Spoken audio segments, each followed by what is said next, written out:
Good morning, dear students. Welcome to this online lecture. I am Mr. Rahul Pawar.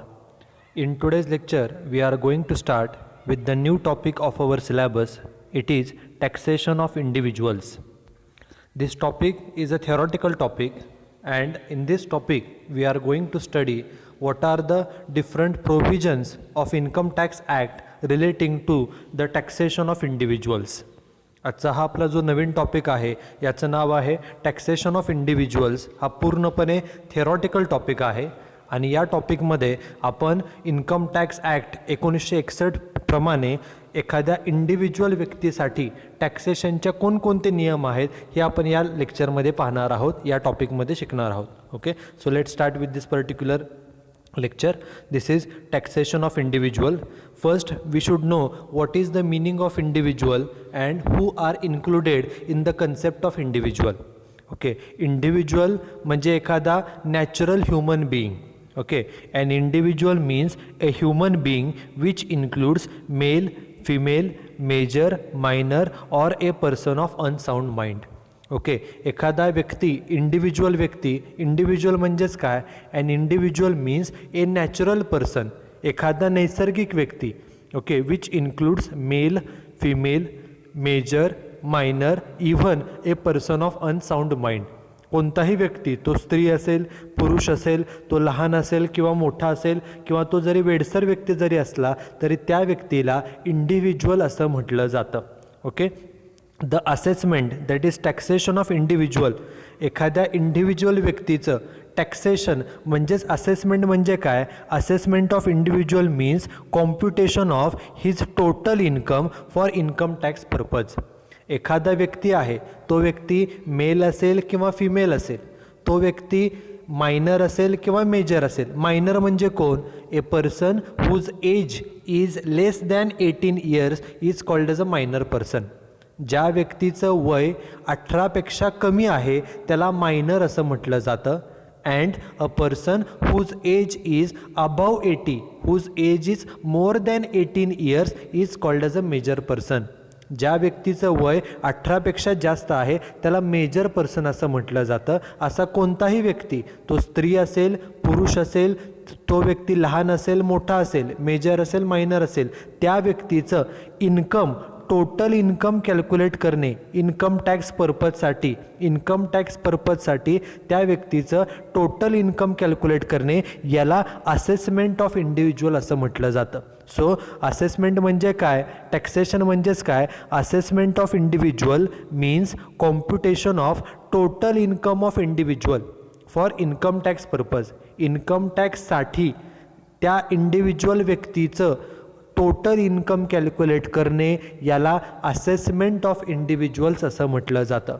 आणि मग हे total income जे आपण calculate करतो, एखादा व्यक्ती तो मेल असू नाही तर फिमेल असू, तो व्यक्ती मेजर असू नाही तर मायनर असू, त्या व्यक्तीचं आपण जे टोटल इन्कम कॅल्क्युलेट करतो ते कॅल्क्युलेट करण्याची प्रोसिजर काय? The procedure of such computation.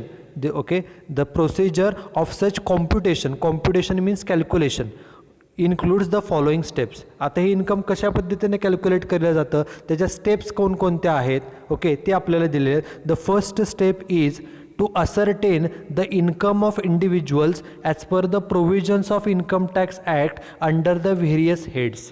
Okay, income टॅक्समध्ये इन्कमचे एखाद्या व्यक्तीला जे इन्कम मिळतं, केअरफुली बघा, एखाद्या व्यक्तीला जे इन्कम मिळतं, the income can be earned from various ways. Correct? There are various ways by which an individual person can earn an income. Okay, these various sources, these various options, the incomes earned by individuals are classified into 5 categories. Income टॅक्समध्ये जे व्यक्तीला income मिळतं ते income वेगवेगळ्या मार्गाने मिळत असतं. Income मिळवण्यासाठी वेगवेगळे मार्ग आहेत, वेगवेगळे पर्याय आहेत, पण हे सर्व इन्कम्स हे आपल्याला इन्कम टॅक्समध्ये एकूण 5 कॅटेगरीमध्येच क्लासिफाय केले जातात. There are 5 heads of income. आपल्याला ऑब्जेक्टिव्हसाठी हा क्वेश्चन विचारला जातो की as per income tax act comma there are ... heads of income. एकूण हेड्स ऑफ इन्कम किती आहे? तर एकूण 5 हेड्स ऑफ इन्कम आहेत. ओके, त्यातलं पहिलं इन्कम काय आहे? पहिलं हेड आहे income from salary. Okay, income from salary म्हणजे काय? When any person is doing any job, okay, he may be working in a private sector, cooperative sector or government sector. He may be permanent or temporary. He may be full-time or part-time. He may be working on class 1 post, class 2 post, class 3 post or class 4 post. Any person, any individual who is doing a job and getting a salary, the income earned by through salary is taxable under the head income from salary. Okay, एखादा व्यक्ती जर नोकरी करत असेल, तो खाजगी क्षेत्रामध्ये नोकरी करत असेल, सहकारी क्षेत्रामध्ये नोकरी करत असेल किंवा गव्हर्नमेंटमध्ये असेल, तो परमनंट असेल किंवा टेम्पररी असेल, तो फुल टाईम असेल किंवा पार्ट टाईम असेल, तो अगदी क्लास 1, क्लास 2, क्लास 3 कोणत्याही पदावर काम करत असेल, जो व्यक्ती नोकरी करतो आणि ज्या व्यक्तीला पगार मिळतो, ते जे इन्कम आहे ते इन्कम फ्रॉम सॅलरी या हेडिंगखाली ते कॅल्क्युलेट केलं जातं.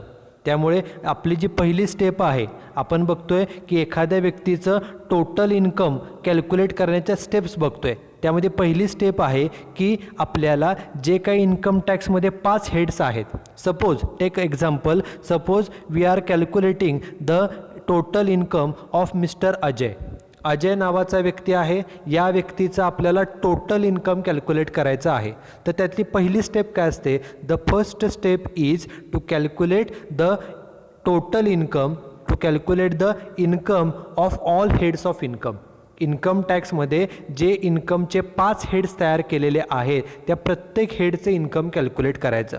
To calculate the income of each and every head. First head is income from salary, जे आत्ता सांगितलं. पहिल्यांदा इन्कम फ्रॉम सॅलरी, पगाराद्वारे या व्यक्तीला किती इन्कम मिळालं आहे, पहिल्यांदा ते कॅल्क्युलेट करायचं. This is first head of income. The second head of income is income from house property. House म्हणजे घर. ओके, हाऊस प्रॉपर्टी म्हणजे काय? जर जे घर आहे, आपण ज्या घरामध्ये राहतो त्याला आपण हाऊस म्हणू शकतो, त्याला आपण फ्लॅट म्हणू शकतो, त्याला आपण बंगलोसुद्धा म्हणतो. ओके, हाऊस प्रॉपर्टी या 2 प्रकारच्या असतात. As per income tax act there are 2 types of house properties. First type is self occupied house. Okay, जर आपण आपलं घर स्वतःच्या राहण्यासाठी वापरत असू किंवा घरातल्या लोकांच्या राहण्यासाठी वापरलं जात असेल, तर अशा घराला सेल्फ ऑक्युपाईड हाऊस असं म्हटलं जातं. If any house property is used for the residence of own or family members, then it is called as a self occupied house property. जर एखाद्या घराचा वापर स्वतःच्या आणि घरातल्यांच्या राहण्यासाठी केला जात असेल, तर अशा घराला सेल्फ ऑक्युपाईड हाऊस असं म्हटलं जातं. हा घराचा पहिला प्रकार आहे. दुसरा प्रकार म्हणजे let out house. Let out म्हणजे काय? When any house is given on a rent, then that house is called as a let out house. Let out करणे म्हणजे भाड्याने देणे. जर आपण आपलं घर एखाद्या व्यक्तीला भाड्याने दिलं असेल, रेंटवरती दिलं असेल, तर अशा घराला लेट आउट हाऊस असं म्हटलं जातं. ओके, आपण ज्या व्यक्तीचं इन्कम कॅल्क्युलेट करणार आहोत, त्या व्यक्तीच्या नावावरती जर एखादं हाऊस असेल, ते हाऊस तो स्वतःच्या आणि घरातल्यांच्या राहण्यासाठी वापरत असेल, तर ते सेल्फ ऑक्युपाईड झालं. सेल्फ म्हणजे स्वतः म्हणजे स्वतः आणि फॅमिली. ओके, जर घराचा वापर स्वतःच्या आणि घरातल्यांच्या राहण्यासाठी केला जात असेल, then that house is called as a self occupied house. And another type of house is let out house. जर त्या व्यक्तीनं स्वतःचं घर कुणाला रेंटवरती दिलं असेल, तर त्या घराला लेट आउट हाऊस असं म्हटलं जातं. आपण ज्या वेळेला एखाद्या व्यक्तीचं इन्कम कॅल्क्युलेट करतो, when we calculate the total income of any person, of any individual, then we have to calculate his income from house property. जर त्या व्यक्तीच्या नावावरती एखादी हाऊस प्रॉपर्टी असेल, त्या व्यक्तीच्या मालकीची एखादी घर असेल, तर त्या घरापासून त्या व्यक्तीला किती इन्कम मिळालं आहे हे आपल्याला पहिल्यांदा कॅल्क्युलेट करावं लागतं. So income from house property is the second head of income. Income टॅक्समध्ये इन्कमचे जे काही 5 हेड्स आहे, त्यापैकी इन्कम फ्रॉम हाऊस प्रॉपर्टी हे दुसरं हेड आहे. ओके, त्यानंतर third head is profits and gains of business or profession. Okay, काय सांगितलं आहे, कोणतं हेड आहे, बिझनेस ऑर प्रोफेशन. आपल्याला माहिती आहे बिझनेस म्हणजे काय, what is business. Business means business is an economic activity which is undertaken to earn a profit. Business म्हणजे काय, बिझनेस हा नेहमी प्रॉफिटसाठी चालवला जातो, सुरू केला जातो. We know that each and every business, whether it is small business, medium size business or large size business, whether it is sole proprietary business, partnership business, joint Hindu family business or a company, each and every business is started with a main objective of earning maximum amount of profit. व्यवसाय कोणताही असो, business कोणताही असो, तो छोटा व्यवसाय असो, मध्यम व्यवसाय असो किंवा मोठा व्यवसाय असो, तो सोल प्रोप्रायटरी बिझनेस असो, पार्टनरशिप बिझनेस असो, जॉईंट व्हेंचर असो, हिंदू अनडिवायडेड फॅमिली बिझनेस असो किंवा कंपनी असो, कोणताही व्यवसाय हा जास्तीत जास्त प्रॉफिट मिळवण्यासाठी चालवलेला असतो.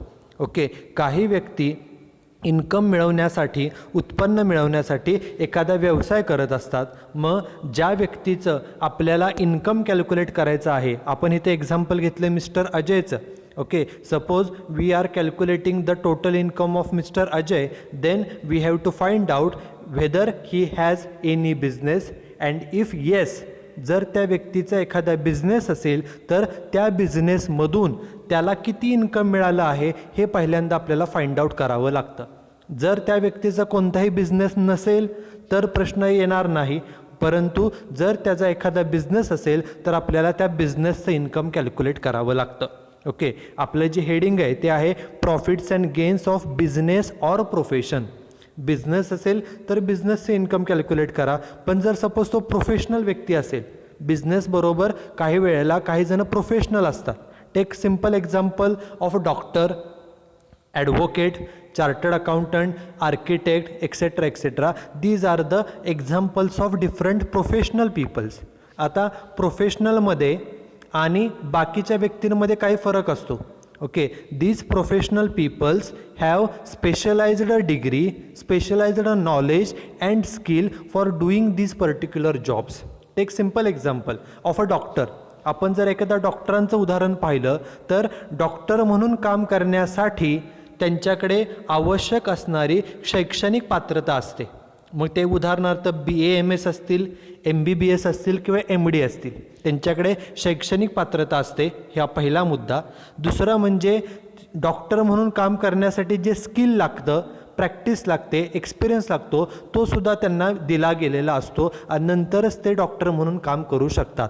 Okay, for doing or for running any profession, first you need to have specialized degree. त्या प्रोफेशनमधील स्पेशलाइज्ड डिग्री असावी लागते आणि दुसरं म्हणजे त्यामधील तुमच्याकडं स्किल, नॉलेजसुद्धा असावं लागतं, तरच तुम्ही प्रोफेशनल म्हणून काम करू शकता. Take another example of a chartered accountant. Okay, chartered accountant काय करतात तर इन्कम टॅक्स रिलेटेड सर्व कामे करतात, त्याचबरोबर कंपन्यांचे, बिझनेसेसचे ऑडिटसुद्धा करतात. ऑडिट करणे म्हणजे बुक्स ऑफ अकाउंट्स चेक करणे, तपासणे की ते बरोबर आहेत की नाही. आता हे जे काम आहे ऑडिट करण्याचं, बुक्स ऑफ अकाउंट्स तपासण्याचं, इन्कम टॅक्सची कामं करण्याचं, हे करण्यासाठी चार्टर्ड अकाउंटंटकडे CA ही डिग्री असते. ओके, ऑडिट करण्यासाठी त्या व्यक्तीकडे CA ही डिग्री असणं आवश्यक आहे, प्लस ऑडिट करण्याचा एक्सपिरियन्ससुद्धा असणं गरजेचं आहे, तरच तो व्यक्ती तो प्रोफेशनल म्हणून काम करू शकतो.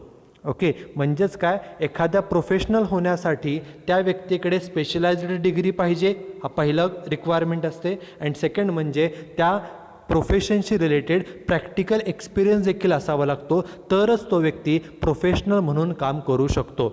ओके, जेव्हा आपण एखाद्या व्यक्तीचे इन्कम कॅल्क्युलेट करतो, आपण इथं मिस्टर अजयचं नाव घेतलेलं आहे, तर अजयचा जर एखादा बिझनेस असेल किंवा तो प्रोफेशन रन करत असेल तर त्या प्रोफेशनमधून किंवा त्या बिझनेसमधून त्याला किती इन्कम मिळालं आहे हे आपल्याला कॅल्क्युलेट करावं लागतं. त्यामुळे इन्कमचं हे तिसरं हेड आहे, income, profits and gains of income or profession. एखादं इन्कम बिझनेस रन करून किंवा प्रोफेशन रन करून त्याला काही इन्कम मिळालं आहे का हे आपल्याला पहिल्यांदा फाइंड आउट करावं लागतं. हे इन्कमचं तिसरं हेड आहे. त्यानंतर the fourth head of income is capital gain. What is capital gain? Capital gain म्हणजे फायदा. We know the concept of gain. Gain means profit. When we get the profit under this particular head, capital gain, we have to take the gain, that is profit arising from sale of capital asset. Capital asset विकून, एखादी asset विकून जर काही फायदा झालेला असेल तर त्या फायद्याला कॅपिटल गेन असं म्हटलं जातं. Capital gain means gain arising from the sale of capital asset. जर त्या व्यक्तीने, आपलं व्यक्ती कोण आहे, मिस्टर अजय, या व्यक्तीने जर एखादी असेट विकली असेल आणि असेट विकून जर काही त्याला फायदा झाला असेल तर तो झालेला फायदा हा कॅपिटल गेन या हेडिंगखाली तो टॅक्सेबल होतो. त्यामुळे कोणत्याही व्यक्तीचं टोटल इन्कम कॅल्क्युलेट करत असताना त्या व्यक्तीनं जर वर्षभरामध्ये एखादी असेट विकली असेल आणि असेट विकून जर त्याला फायदा झाला असेल तर तो फायदा देखील आपल्याला विचारात घ्यावा लागतो under the head capital gain. Okay, this is 4. आणि हे जे कॅपिटल गेन आहे, okay, the capital gain is of 2 types. Capital gain 2 प्रकारचे असतात. एक म्हणजे शॉर्ट टर्म कॅपिटल गेन आणि सेकंड म्हणजे लाँग टर्म कॅपिटल गेन. एखादी असेट शॉर्ट टर्म असते किंवा ती लाँग टर्म असते. जर ती असेट आपण खरेदी केल्यापासून 3 वर्षाच्या अगोदर विकली तर त्या असेटला शॉर्ट टर्म असेट असं म्हटलं जातं. If any asset is sold before 3 years, 3 वर्षाच्या अगोदर, बिफोर 3 इयर्स असं म्हटलेलं आहे. 3 वर्षाच्या अगोदर जर ती असेट विकली तर त्या असेटला शॉर्ट टर्म असेट असं म्हटलं जातं. आणि अशा शॉर्ट टर्म असेट्स विकून जो फायदा होतो त्याला शॉर्ट टर्म कॅपिटल गेन असं म्हटलं जातं. The profit arising from sale of short term capital asset is called as a short term capital gain. त्याला शॉर्ट टर्म कॅपिटल गेन असं म्हटलं जातं. आणि एखादी जर लाँग टर्म असेट असेल, लाँग टर्म असेट म्हणजे काय, जर एखादी असेट खरेदी केली आणि खरेदी केल्यानंतर 3 वर्षानंतर आपण जर ते विकली, if any asset is sold after 3 years from the date of purchase, खरेदी केल्यापासून 3 वर्षापेक्षा जास्त ती आपल्याकडे होती आणि नंतर जर ती आपण असेट विकली असेल तर अशा असेटला लाँग टर्म असेट असं म्हटलं जातं. And any profit arising from sale of such long term asset is called as a long term capital gain. एखादी लाँग टर्म असेट विकून जो काय फायदा होतो त्या फायद्याला लाँग टर्म कॅपिटल गेन असं म्हटलं जातं.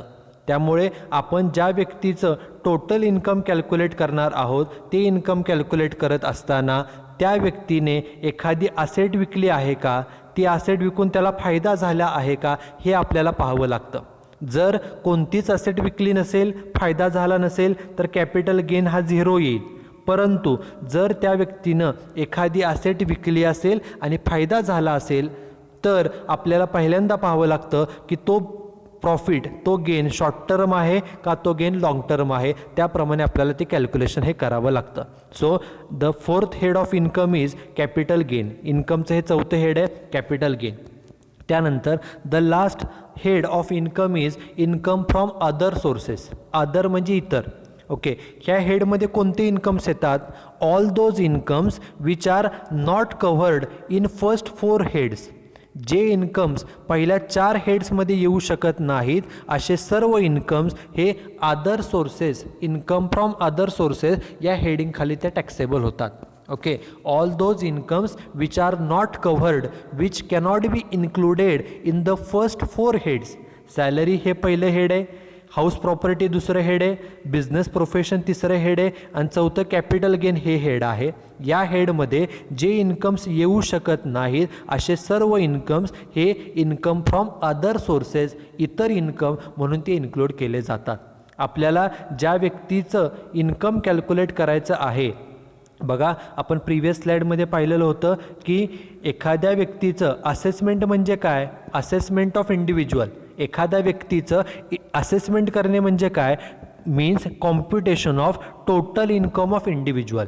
आणि व्यक्तीचं टोटल इन्कम कॅल्क्युलेट करणे इन्कम टॅक्ससाठी याला आपण असेसमेंट म्हणतो. आणि टोटल इन्कम कॅल्क्युलेट करत असताना पहिली स्टेप जी असते ती म्हणजे जे इन्कम टॅक्सचे 5 हेड्स आहेत. पहिलं इन्कम फ्रॉम सॅलरी, दुसरं इन्कम फ्रॉम हाऊस प्रॉपर्टी, तिसरं बिझनेस और प्रोफेशन, चौथं कॅपिटल गेन आणि पाचवं इन्कम फ्रॉम अदर सोर्सेस. या प्रत्येक हेडचं इन्कम सेपरेट कॅल्क्युलेट करणं, this is the first step in computing the total income of an individual. एखाद्या व्यक्तीचं टोटल इन्कम कॅल्क्युलेट करत असताना या 5ही हेड्सचं इन्कम कॅल्क्युलेट करणं हे पहिलं स्टेप मानली जाते.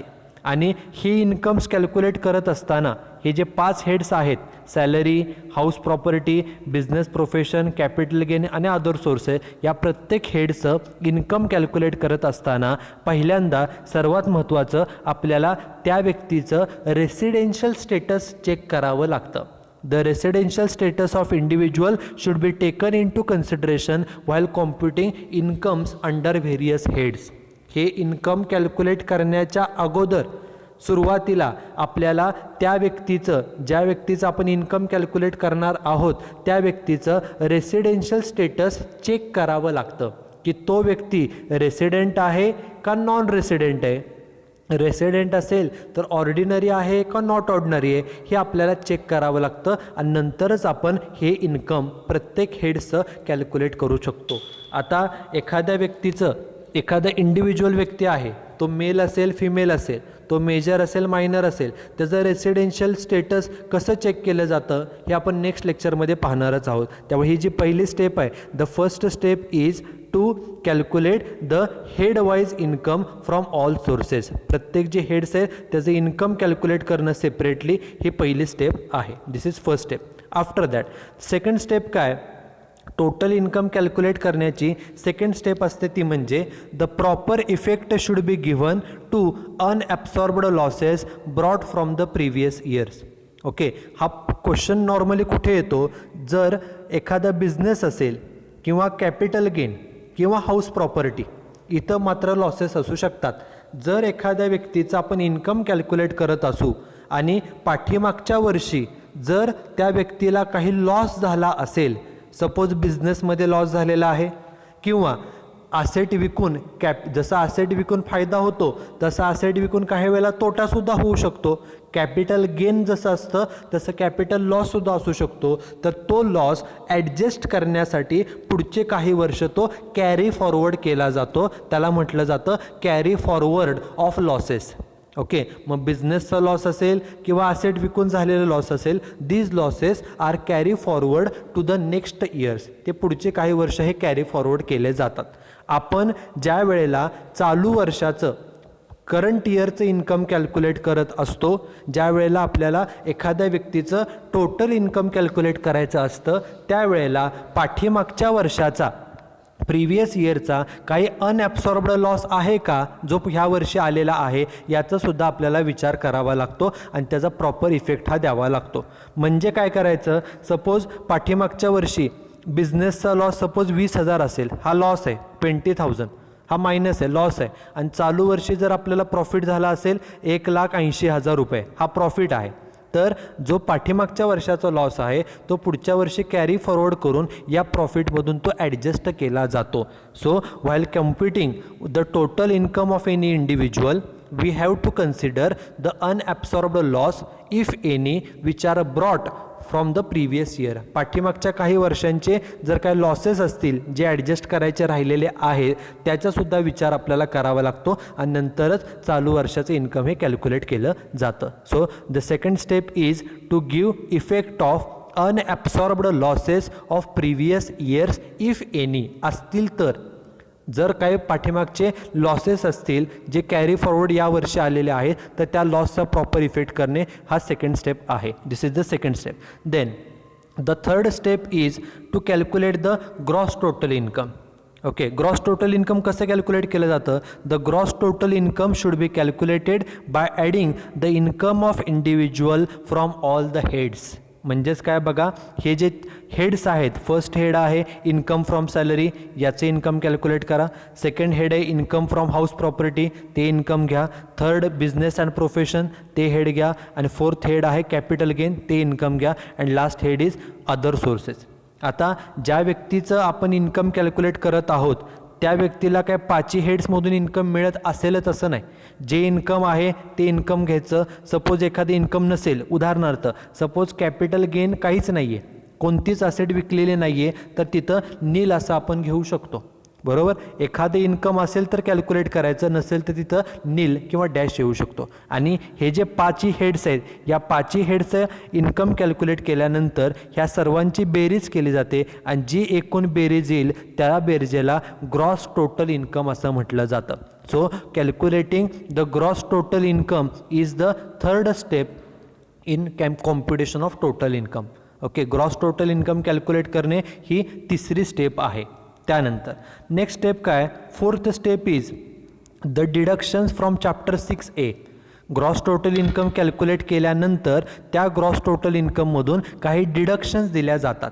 त्या डिडक्शन कोणत्या कशात आहे तर चॅप्टर 6A इन्कम टॅक्स ॲक्टचा जो चॅप्टर 6A आहे, especially section 80C to section 80U, यामध्ये काही डिडक्शन्स दिलेले आहेत.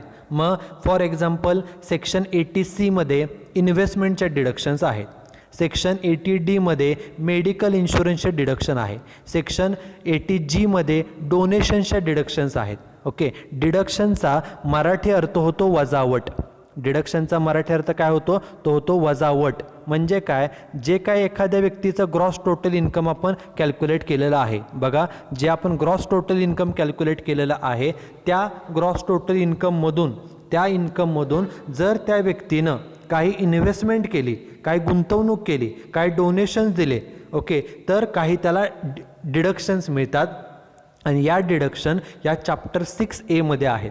ओके, मग त्या व्यक्तीचं जे काही इन्कम आपण कॅल्क्युलेट केलं आहे, आपले आता चौथी स्टेप सुरू झाली. तिसरी स्टेप होती ग्रॉस टोटल इन्कम कॅल्क्युलेट करणं. आपण ग्रॉस टोटल इन्कम कॅल्क्युलेट करून झालं आहे. आता ही जी चौथी स्टेप आहे, या चौथ्या स्टेपमधून काय करायचं तर या ग्रॉस टोटल इन्कममधून आपल्याला काही डिडक्शन्स, त्या व्यक्तीनं जर काही एक्सपेन्सेस केले असतील, काही इन्व्हेस्टमेंट केली असेल, काही डोनेशन्स दिले असतील, तर त्याबद्दलचे त्याला डिडक्शन्स दिल्या जातात.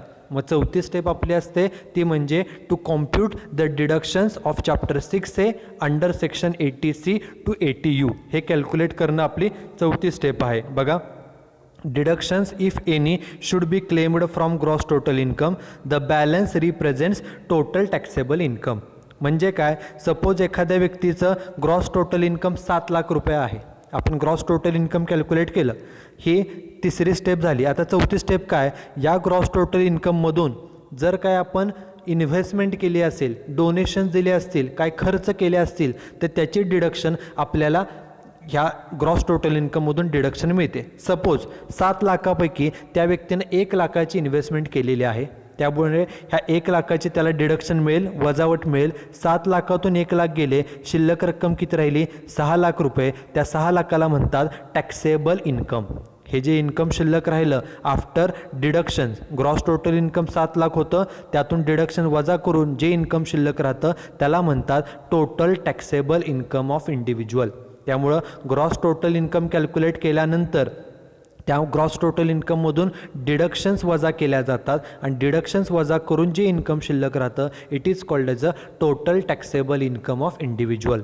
So this is the fourth step. And last step is to calculate the tax liability. बा काय सांगितलं आहे, the tax liability on total taxable income should be computed.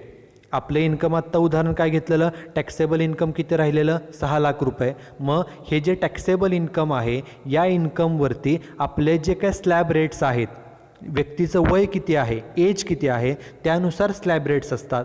वय 60पेक्षा कमी असेल तर स्लॅब रेट वेगळे आहेत, 60 ते 80 दरम्यान असेल तर स्लॅब रेट वेगळे, आणि 80पेक्षा जास्त असेल तर स्लॅब रेट वेगळे. त्या व्यक्तीचं वय किती आहे त्यानुसार स्लॅब कोणते लागू होतात हे पाहायचं आणि त्या व्यक्तीचा टोटल टॅक्स हा कॅल्क्युलेट करावा लागतो.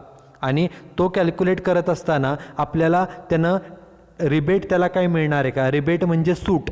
रिबेट म्हणजे काय, सूट. इन्कम टॅक्समध्ये काही रिबेट दिल्या जातात, ते रिबेट काय लागू आहे का त्याचबरोबर त्याने ॲडव्हान्स टॅक्स काय पेड केला आहे का, अगोदरच काय टॅक्स पेड केला आहे का, याचा विचार करून त्या व्यक्तीची टॅक्स लायबिलिटी, त्यानं किती टॅक्स भरायचा राहिलेला आहे हे कॅल्क्युलेट करणं. This is the 5th and last step in computing the total income. एखाद्या व्यक्तीचं जे आपण टोटल इन्कम कॅल्क्युलेट करतो ते टोटल इन्कम कॅल्क्युलेट करण्याच्या ह्या स्टेप्स आहेत. पहिली स्टेप आपण पाहिली की प्रत्येक हेडचं, त्या व्यक्तीचं जे काही इन्कमचे 5 हेड्स आहेत त्या प्रत्येक हेडचं इन्कम कॅल्क्युलेट करणं, ही फर्स्ट स्टेप. सेकंड स्टेप जे आहे ती म्हणजे जर काय पाठीमागच्या वर्षाचे लॉसेस असतील तर ते लॉस चालू वर्षी ॲडजस्ट करणं, this is second step. Third step आहे ग्रॉस टोटल इन्कम कॅल्क्युलेट करणे. फोर्थ स्टेप ग्रॉस टोटल इन्कममधून डिडक्शन्स वजा करणे, ही चौथी स्टेप. And last step is to calculate the tax liability of that particular individual. Okay, these are the 5 steps which are necessary for while calculating the total income of individual.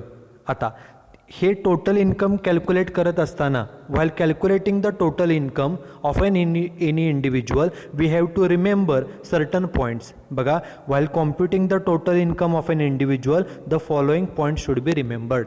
काही गोष्टी आपल्याला लक्षामध्ये ठेवाव्या लागतात. त्या कोणकोणत्या?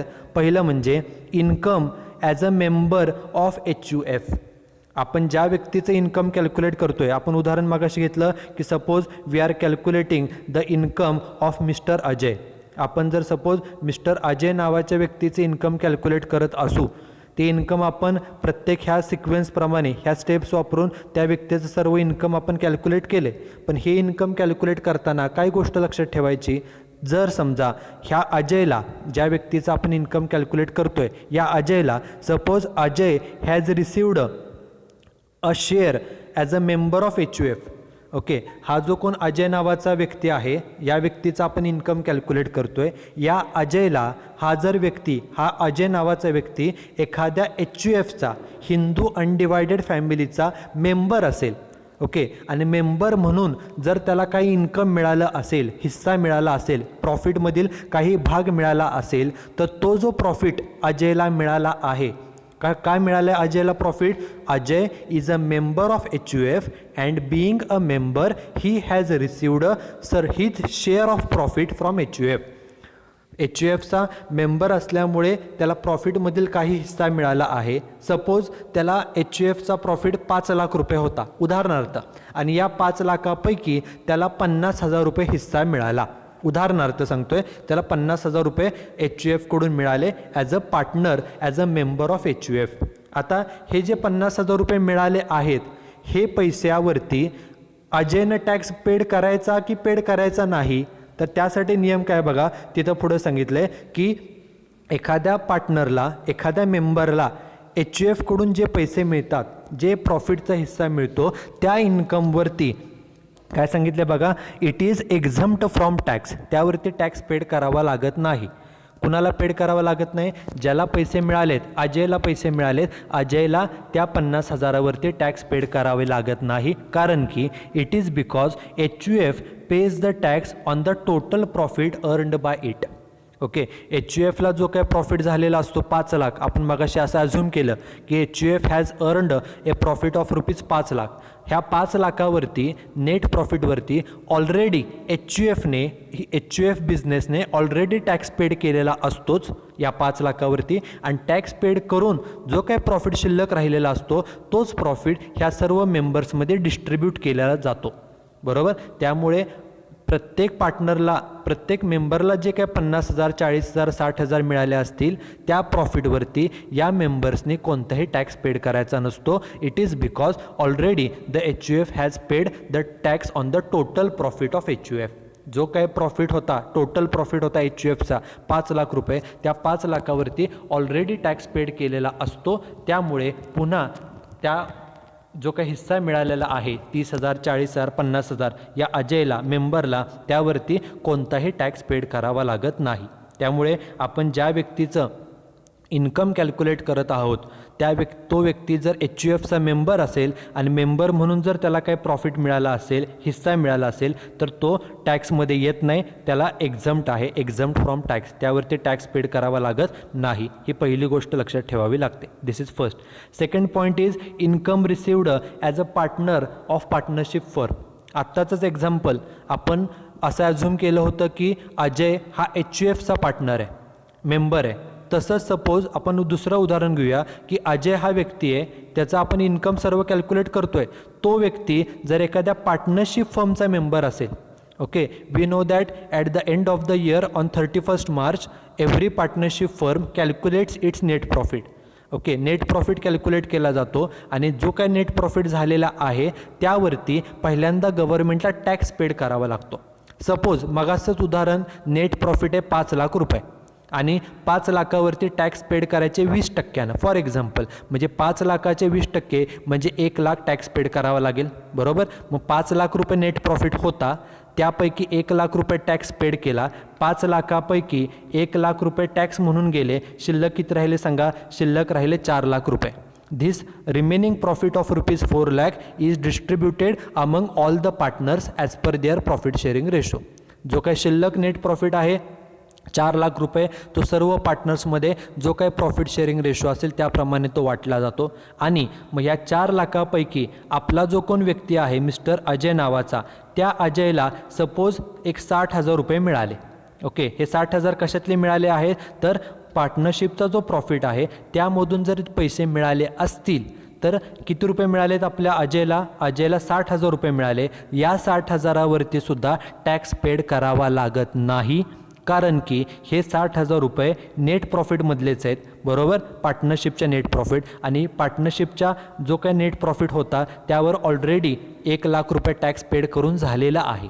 त्यामुळे जे काय पार्टनरला 50,000, 60,000, 80,000, 1 लाख मिळतील प्रत्येक पार्टनरला, त्या प्रॉफिटवरती कोणताही टॅक्स द्यावा लागत नाही. बघा, the share of profit received by individual from partnership firm as a partner is exempt from tax. Tax paid करावा लागत नाही, तो एक्झम्प्ट आहे. एक्झम्प्ट म्हणजे माफ आहे. It is because the partnership firm pays the tax on the total profit earned by it. आपल्या partnership फर्मला जो काही एकूण नेट प्रॉफिट झालेला असतो त्या पूर्ण प्रॉफिटवरती सर्व टॅक्स अगोदरच पेड केलेला असतो.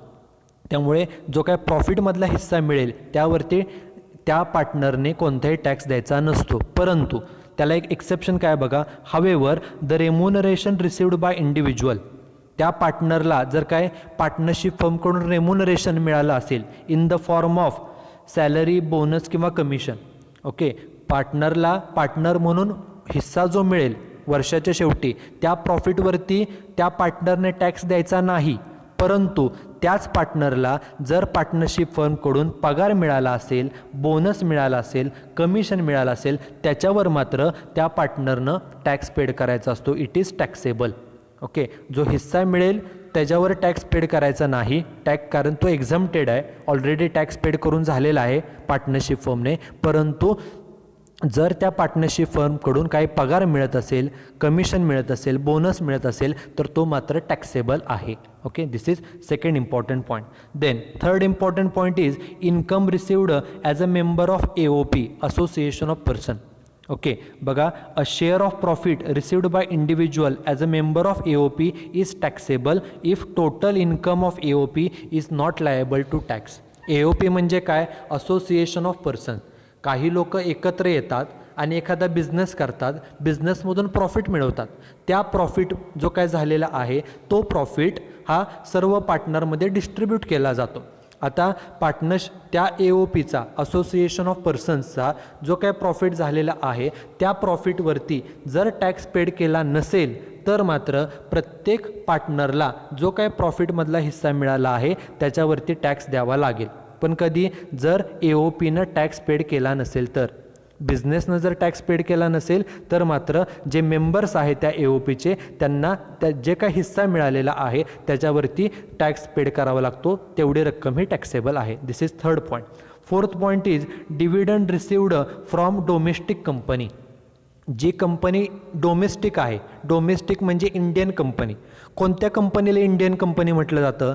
तर त्याला साधा नियम आहे, 2 नियम आहेत. एक म्हणजे company should be formed as per Indian companies act. कंपनीची स्थापना भारतातील कायद्याप्रमाणे झाली पाहिजे, कंपनी कायद्याप्रमाणे. आणि दुसरा नियम, the head office of the company should be in India. त्या कंपनीचं मुख्य ऑफिस हे भारतामध्ये पाहिजे, हे दोन्हीही कंडिशन पूर्ण झाल्या तर त्या कंपनीला डोमेस्टिक म्हणजेच इंडियन कंपनी असं म्हटलं जातं. आणि अशा इंडियन कंपनीकडून जर डिव्हिडंड मिळाला असेल, आपण एक्झम्प्टेड इन्कम्स पाहिलेले आहेत. एक्झम्प्टेड इन्कममध्ये सांगितलेलं आहे की dividend received from Indian company is exempt from tax. भारतीय कंपनीकडून जर काही डिव्हिडंड मिळाला असेल, लाभांश मिळाला असेल, शेअर्सवरती डिव्हिडंड मिळाला असेल तर तो डिव्हिडंडवरती टॅक्स पेड करावा लागत नाही. तो पूर्णपणे एक्झम्प्ट आहे, माफ आहे, त्यावर टॅक्स पेड करायचा नसतो. And hence this dividend received is not included in the individual income. एखाद्या व्यक्तीचं इंडिव्हिज्युअल टोटल इन्कम कॅल्क्युलेट करताना dividend received from domestic company हे घेतलं जात नाही, कारण ते पूर्णपणे एक्झम्प्टेड आहे, माफ आहे. हा चौथा पॉईंट. आणि शेवटचा point, dividend received from cooperative society.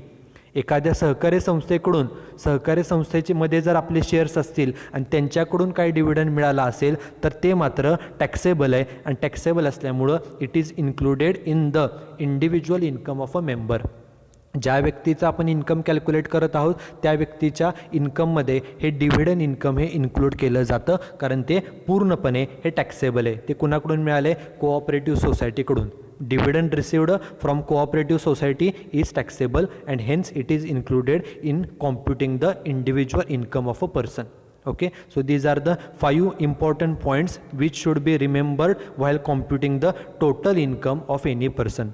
Okay, आता हे आपण पाहत असताना प्रिव्हियसली आपण पाहिलेलं आहे की त्या व्यक्तीचं ग्रॉस टोटल इन्कम आपण कॅल्क्युलेट करतो. ग्रॉस टोटल इन्कम कॅल्क्युलेट करण्याचं मगाशी आपण पाहिलेलं आहे की जे 5 हेड्स आहेत, salary, house property, business profession, capital gain आणि अदर सोर्स, ह्या प्रत्येकाची आपण बेरीज करतो आणि मग आपल्याला ग्रॉस टोटल इन्कम मिळतं. हे आपण मगाशी पाहिलेलंच आहे. आणि त्या ग्रॉस टोटल इन्कममधून डिडक्शन्स आपण वजा केल्या की जे इन्कम शिल्लक राहतं त्याला टॅक्सेबल इन्कम असं म्हटलं जातं. Okay, so this slide shows the computation of gross total income. This we have studied already. Okay, after that the next point is residential status of individual. Okay, this point we are going to study in the next lecture. In this particular point आपण जे मगाशी सुरुवातीला पाहिलेलं आहे की एखाद्या व्यक्तीचं income calculate करत असताना त्या व्यक्तीचं रेसिडेन्शियल स्टेटस हे आपल्याला चेक करावं लागतं. And what are the various rules which determine the residential status that we are going to study in the next lecture. पुढच्या लेक्चरमध्ये एखादा इंडिव्हिज्युअल व्यक्ती, तो मेल असो, फिमेल असो, मेजर असो, मायनर असो, तो व्यक्तीचं रेसिडेन्शियल स्टेटस काय आहे हे कशा पद्धतीने चेक केलं जातं हे आपण पुढच्या लेक्चरमध्ये पाहणार आहोत. Okay, so that's it with today's lecture. Thank you very much.